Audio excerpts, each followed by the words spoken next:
Yo, we out here in Kensington. This is the struggle. You know, we have our brothers and sisters going through it.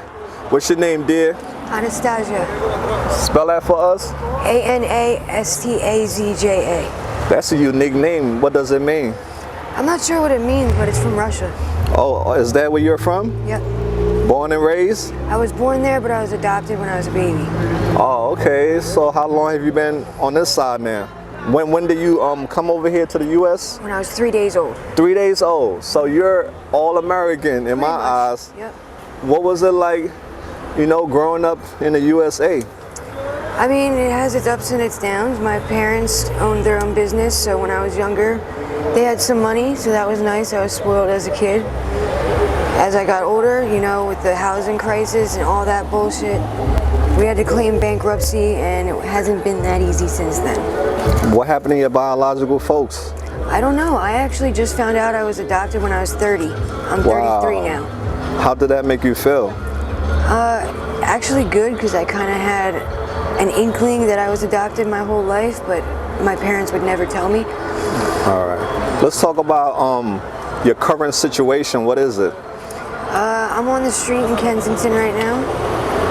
Why you're on the streets? Because I'm addicted to drugs and I don't want to be around my family while I'm struggling like that. Do your family judge you because of what you're going through? Yes, but I also just found out that my dad's looking for me, so I think he's starting to understand more and put away the judgment. So now you can address your father any concerns that you want to let him know. The train go by. Just send your dad a message. Yeah, I'm gonna try to get in contact with him because I miss him. I want to be with my daughter. My daughter is gonna be 15 in 2 months. That's a blessing. What do you miss about being a mother? Everything. She's like the only thing I ever did right in my life, in my opinion. Oh, that just made me smile when you said that. So now you're out here. What's your living status? I mean, I guess I could go home, but like I said, I don't really want to do that while I'm struggling with the drugs. Mm-hmm. So I live out here right now. And that's tough. Tell us about it. It gets really cold out here. It's winter time. The rain sucks. It's almost impossible to get dry once it rains. But I mean, for a drug addict, they make it kind of easy. Why you say that? There's free food, free clothes. You know, the cops don't really mess with you too much. They just tell you to move every couple of hours, and you come right back. What was your life like before this happened to you? I mean, I've been using since I was a teenager, so I didn't really have much of a life before that. I graduated high school. I got pregnant in my senior year, so I've been, you know, struggling a lot for a long time. What type of student were you in high school? I actually did pretty well up until I was like 14. I started having some mental health issues that screwed me in school. Like what mental health issues do you have? I struggle with depression really badly, which is also why I tend to use all the time. Yeah, a lot of people have mental issues, whether they want to admit it or not. And it left unchecked like an engine light that just on. People don't check it. Yeah. So what's a day out here look like for you in your life? Well, when I get up in the morning, I sit with my boyfriend. My boyfriend's a hitter. He shoots people up who can't do it themselves, and he gets paid for it. That's pretty much how my addiction continues. Is that him behind us? Yep, that's him. Dangerous doing that, right? What he does, because if a person died, he can be charged for murder. Yeah, but he's really good at what he does. He spent a lot of time researching how to do it, and he's been doing it for longer than a lot of these people have been alive. I'm sure he don't like doing it, but he just do it because that's a hustle, right? Yep. Yeah. It's What do you? a good hustle. Mm-hmm. I'm gonna ask you some off-topic questions, right? Mm-hmm. When was the last time you cried? Today. Why you cried? Somebody came up to me and told me again that my dad's been posting about me on Facebook. That's a caring dad, right? I miss him. Your mom, what happened to your mom? She passed away a few years ago. Oh, may her soul rest in peace. Yep. What about siblings? How many do you have? I have one brother. He's 15 years older than me. How do? And is he legit going to doing the right thing? He struggles with his own addiction issues. I don't really get along with him. Okay. He's an alcoholic, and me and him don't get along very well. Okay, I got you. What does loving, when you hear the word loving someone, what does loving someone mean to you, your definition? You would do pretty much anything for them. Give up anything you have to make them happy. Do you love yourself? I struggle with it, but I try. What do you struggle with?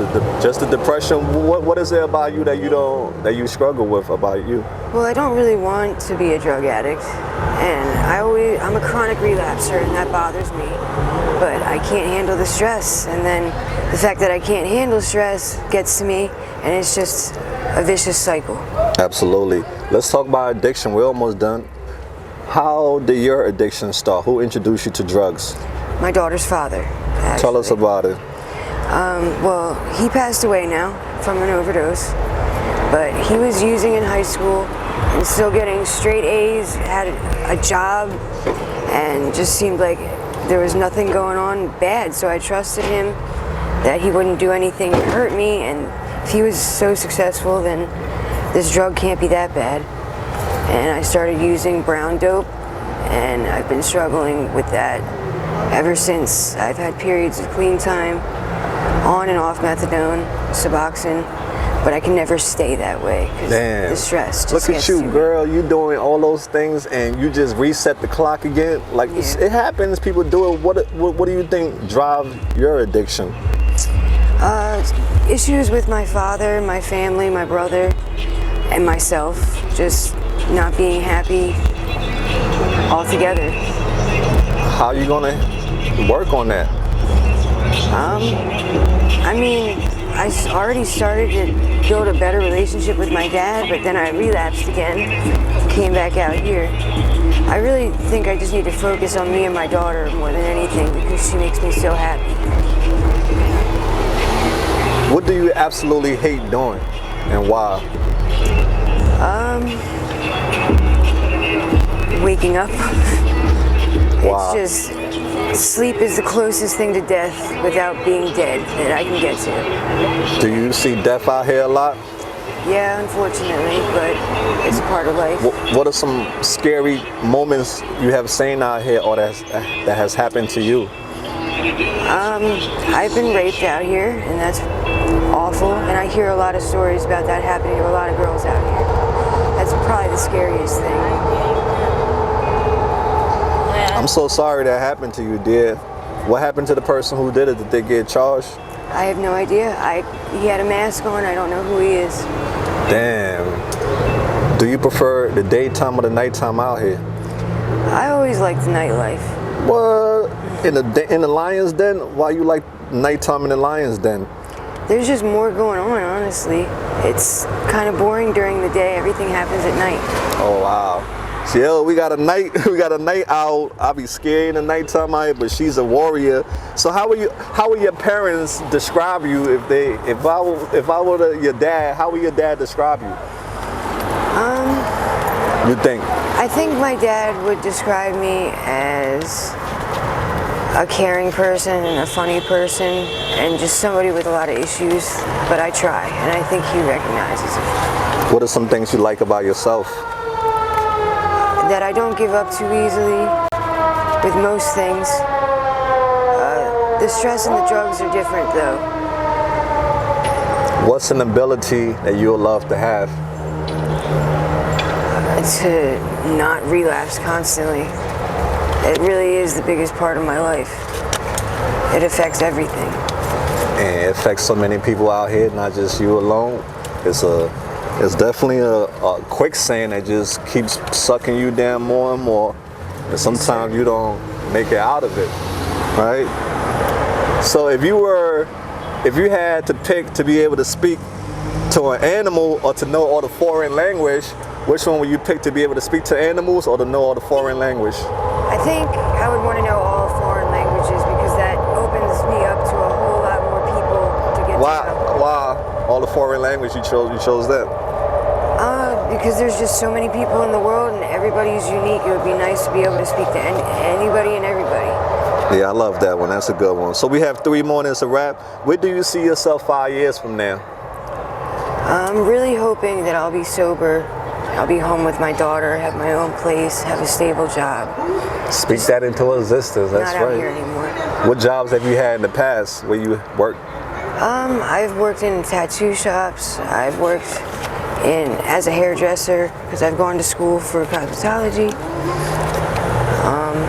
My parents had a business I used to work in.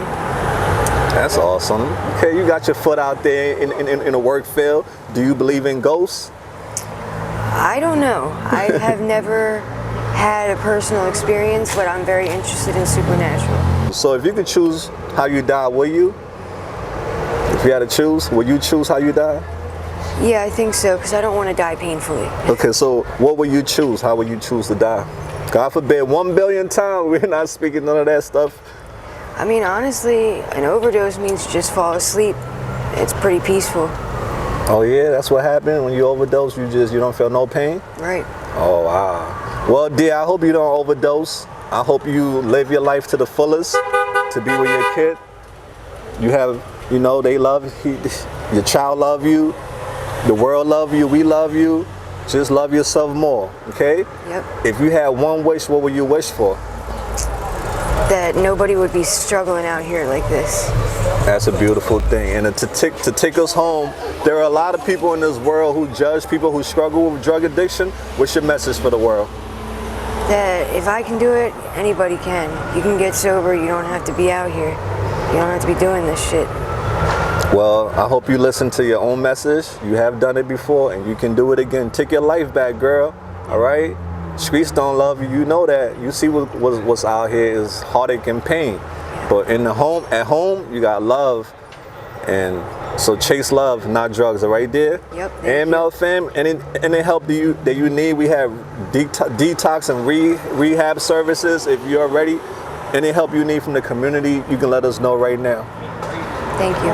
Yeah, or do you need any detox or rehab help right now?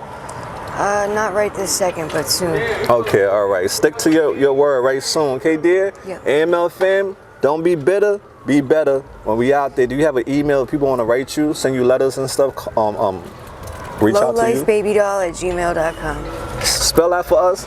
LOWLIFEBABYDOLL@gmail.com. Okay, do you check that email often?